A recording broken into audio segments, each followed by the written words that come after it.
Glad to have you back. It's the Business Daily right here on Trust Television, the Monday edition, and we're looking at the critical economic indicators that shape the year 2024 and, of course, the outlook for 2025, which is already on course there. Of course, we're looking at the likes of inflation rate, the exchange rate, GDP growth, of course, total Nigerian total GDP, looking at the GDP per capita, the unemployment rate, and of course, a whole lot of other issues, talking about the stock market as well, which is the only economic indicator that outperformed inflation in the outgone year. And I have joining me now virtually from Abuja here, Aliyu Audu. He is an economist. Good morning, Aliyu.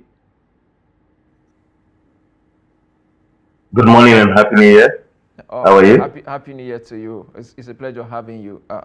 Also, in the course of the conversation, I expect Paul Alaje, Chief Economist with SPM Professionals, to also join the conversation. But let me start with Aliyu. Aliyu, the year 2024 was a year, to forget for Nigerians. You saw the inflation number rising from over 21% in January to 34.6%. And of course, this government has set a target of 15% in 2025. How achievable is this target? Thank you very much. Yes, I think it's going to be very difficult to achieve this target because, first of all, we have to look at what led inflation to increase from 21% to 34.6% in 2024 last year. What led to it? And the principal factor that contributed to the increase in inflation is the increase in price of fuel, petrol, and because of the removal of subsidy, that increased price, almost doubled the price from 600 uh, per liter to over 1,000 naira per liter. Now, the inflation is driven uh, uh, by the cost of goods and services, meaning that inflation, the increase in fuel prices has been translated to the increase in goods and services. That's what caused the inflation.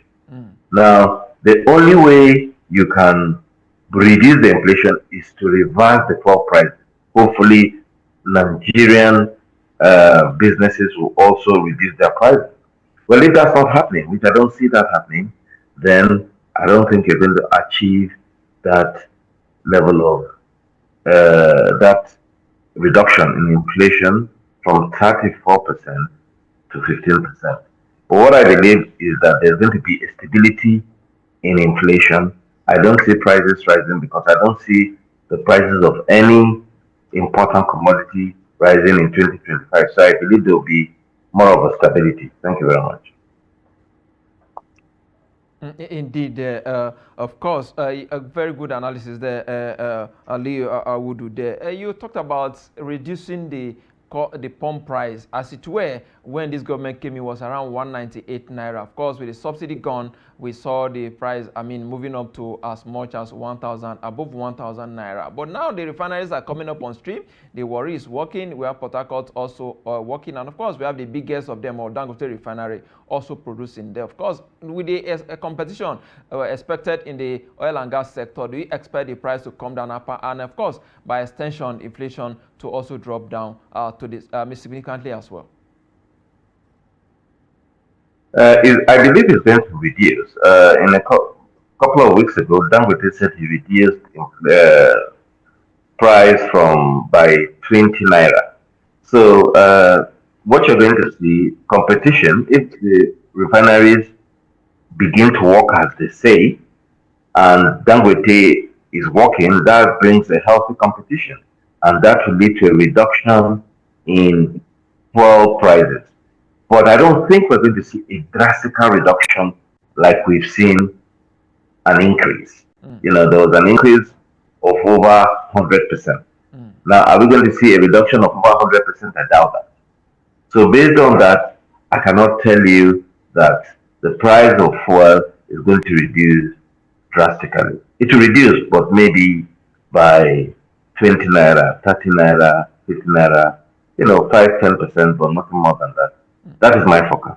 All right, let me ask you, do you believe a lot of Nigerians are having their doubts as to whether refinery in Port Harcourt and Warri are actually producing? Do you have any doubt with regards to the refineries coming up on stream? Well, we need to see production going on. We don't need to be doing guesswork now. Let the NNPC come out. You know, they said it started working and there's one or two issues to be cleared. Let us see. Let's get the figures. We don't need to start doing guesswork. Nigeria is not a country for one person. Nigeria is a country for all of us, and we're all entitled to know what is the capacity, what is the production. We need to hear production capacities of the refineries. We don't want to hear hearsay. The MD of the NNPC should get up and do his work and let us have concrete figures and evidence shown on TV that Port Harcourt refinery has started production. A lot of money has been sunk there from previous administration. So enough of the guesswork. We need to get boots on the ground running and we need to see figures. No more guesswork. I don't think Nigerians are patient for that, and I don't think we're in a position to start doing guesswork. We need to see the facts. We need to see boots on ground. Thank you very much. All right, the fact will indeed it speaks for themselves, just like you rightly said, not hearsay or talking on TV. Let's go beyond that. Let's look at exchange rate as well. It's another key economic indicators that has have been affected in the outgoing year. Talking about 2024, we saw the exchange rate trading almost 1,900 naira to $1. And if you look at the benchmark for 2025, looking at the budget now, the federal government peg naira at 1,500 naira to $1. Are you satisfied with that? Is it that there is no hope that naira has not found its fair value? Well, yeah, Naira has been exchanging from 1,000, going up and down, 1,600, 700, as you said, to 800 and so on and so forth. Yes. So it keeps going. Now, what is fueling the increment in the dollar is demand for dollar. Why are we demanding for dollar? Because we are buying foreign goods and services, most especially goods, food, machinery, cars, and what have you.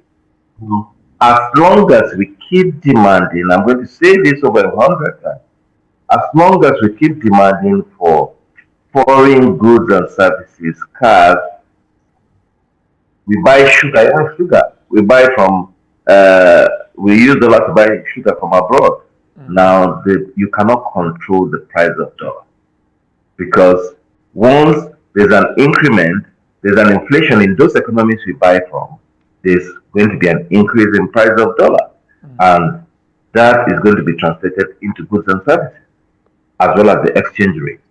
So the long-term solution to that, I mean, if you look at other countries, look at Saudi Arabia, for example. I've been going to Saudi Arabia for the last 3 years for Hajj and Umrah, and their currency is stable. Their exchange rate to the dollar is about 371 or 372 or 372. They have a stable exchange rate. Now we don't have that. Why? Because we are demanding, most of the things we demand for are in dollars. Let's try and substitute the production of those things and produce them here so we don't have to demand for dollars. An example is sugar. Why are we demanding for sugar? Why are we buying sugar from different countries, from abroad, when we can grow our sugar here? That is a very good example. So if we start production of these items, these food items in Nigeria, then we don't have to go outside to demand for dollars, like other things. Like cars also. We should have we have local car manufacturers. So I believe majority of Nigerians should use local car manufacturers. We don't have to go out and import Toyota because that is going to drive the exchange rate. So if we tackle this in the long term to substitute whatever we import by local production, I think that will go a long way to stabilizing the naira and reducing the exchange rate. You cannot wish to reduce Nigerian exchange rate without policies to avoid using dollars. You have to have the policies on ground. Like in the 80s, the Peugeot was the official car of any government. Even if you're a banker, your official car is Peugeot. We have the Peugeot manufacturing plant in Kaduna and what have you, assembly plants. This is what we should have. We should encourage local manufacturers without sentiments, Ines Motors and other ones to produce so we don't have to go and import and spend dollars. Thank you very much. Indeed, talking about not having to import and spend dollars, you also emphasize quite a whole lot on production there of vehicles and so many other things. But there's a plant that we have in Nigeria here that is capable of doing that, talking about Ajaokuta Steel Company. A lot of people are saying that now that refineries are coming up on stream in Port Harcourt and Warri, attention should be given to Ajaokuta Steel Company. What do you make of that? Well, I see a lot of effort being made by the current Minister of Steel on reviving the Ajaokuta Steel complex. I think an agreement was signed with the Russians, the original people that built the Ajaokuta rolling mill, to come and start, to come and manage it, to come and revive it and start it. I'm sure this is not going to happen in one day because it's a very, I don't know if you've been there, it's a very huge plant in Kogi State. Now, a period of time has been given, and we believe that from this year we're going to see activities there. So I believe the Minister of Steel is doing, he's trying his best, he's doing a good job, and we're waiting for the result. And I believe this year we're going to start seeing results because the steel sector is a very important sector. It will support production in various capacities in terms of defense and in terms of vehicles. So let's give it time, and I believe that the steel sector will start production according to what we have seen, and we are witnessing from the Minister of Steel who has gone around signing contracts in order to revive the Ajaokuta Steel rolling mill. It's a very, very important sector, and I believe it will start working soon. Thank you very much. Absolutely. Of course, we look at the job capacity in that sector. It is very huge one that government need to pay critical attention to. Let's look at our GDP. Of course, the growth we had last year, the highest was 3.46%, and is projected to grow by 5.0% in 2025. For an economy that is targeting $1 trillion by 2030, do you think this growth of 5% is enough to get us to that number? No, it's not enough. We need to do more. And that's why I said the GDP is the gross domestic product, the value of goods and services produced in the country. Now, that shows that we are not producing as we should if we want to hit the target. It takes us back to production. Now, we used to be the largest economy in Africa. Now, that is no more. South Africa has overtaken us. Other countries are overtaking us. Why is that? So we need to look inward to start production. We need to support SMEs. We need to support SMEs in various capacities to start production through soft loans and different programs. So that is very, very important to get the economy moving. If we are to achieve the target of $1 trillion, we have to work very hard. We have to increase our production. And when I say increase production, we can't be going to importation. We can't do importation anymore. We have to practice what we call import substitution industrialization. We have a huge population. A lot of Nigerians are ready to work. So why don't we put food? Why don't we put the what should I say? Why don't we arm them with the right resources so that they can start production? We have a growing population, and I'm sure a lot of people want to work. So once you support businesses, especially SMEs, which form about 80 to 90% of the economy, you are going to observe, you are going to notice that there will be an increase in production. And a strict monitoring of support going to different businesses should be maintained by whichever arm of government is responsible. We need to be serious if we want to achieve the growth targets that we're looking for, like China is doing. We can't just wish to achieve 1 trillion and then 1 trillion will come. We actually have to have the policies in place and work towards it. Thank you very much. Indeed, policies must follow promises and pronouncement there, like you said. Some people are saying there's a possibility of a GDP rebasing this year that will take Nigeria back to #1. Do you think the rebasing GDP is enough for us to begin to measure our growth? How? How is that going to happen? What are the policies on ground that's going to lead to that? I keep saying we should not wish to get somewhere. What are we doing in the various sectors? Now, the GDP, the growth of the GDP is driven by the service sector, which is the banking, retail, tourism, real estate, telecommunication, information, and technology. What are we doing to increase production in this sector?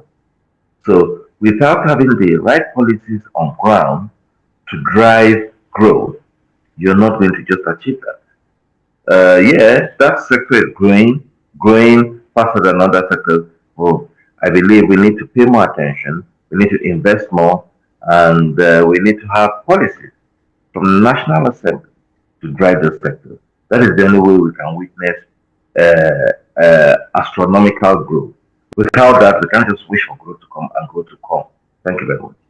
All right. With regards to what you say, talking about policies and program implementation, the World Bank is saying that we need to continue along this trajectory for the next 10 to 15 years. How much patience do you think Nigeria will have to endure the current economic hardship for another 10 to 15 years, according to the World Bank? Well, it's not anything the World Bank says that must be a reality. We can also surprise the World Bank. We can, if we have the right people in place, the right leaders, we can alleviate the suffering of Nigerians through various programs, like in Brazil now. Farmers are supported through what they call the bonsai program, whereby if you have a land, they bring tractors and they support you, meaning you partner with the government for agriculture, mechanized farming, and you notice that Brazil's economy is doing well. Now, that is what we need to do. We don't need necessarily have to wait for the World Bank to spoon feed us. Chile did the same. Chile in the 80s and the 90s did very well in agriculture, and they became a symbol for the World Bank to tell other countries. They became an example the World Bank uses to tell other countries. So let's not just keep waiting for the World Bank. The World Bank has a lot in its hand. They are managing so many countries. Let's sit down, tidy our own house and look for ways to support our business.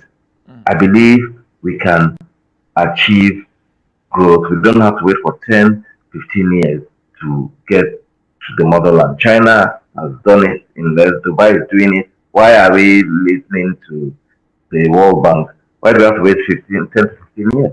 I believe we can do within a short period of time. It is how determined that we can get the result. That's what I think. All right. As we wrap up this conversation now, let's look at the stock market. That is the only economic indicator that did outperform inflation in 2024, growing about 38% year to date there at the end of last year trading. How much of impact do you think the stock market performance will have on the larger economy in 2025? Of course, we expect some companies like Dangote Refinery and, of course, NNPCL to list on NGS as well. Okay, well, the performance of the stock market is a good thing, and that will lead to investor confidence in the stock market and in the economy at large.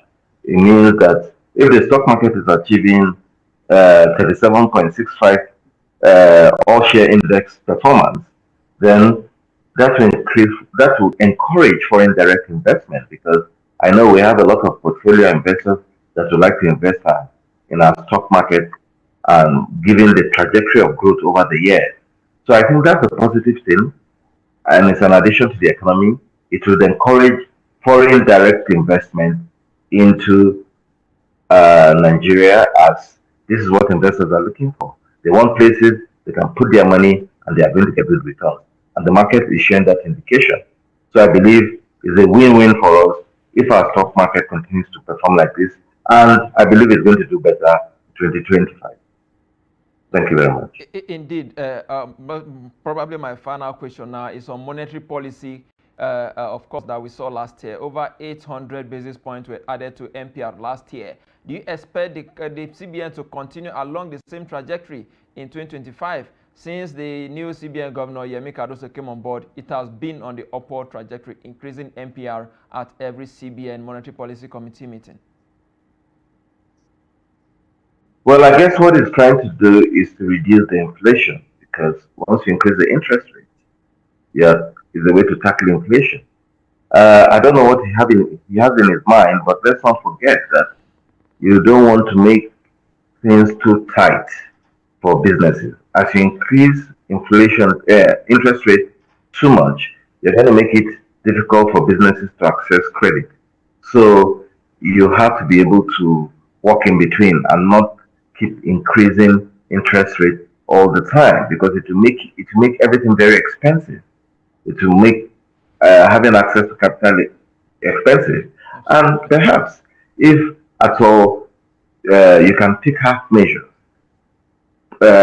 provide programs that support businesses, and then the increment can be done slowly, or instead of 1 point, half point, you can do a mixture of measures.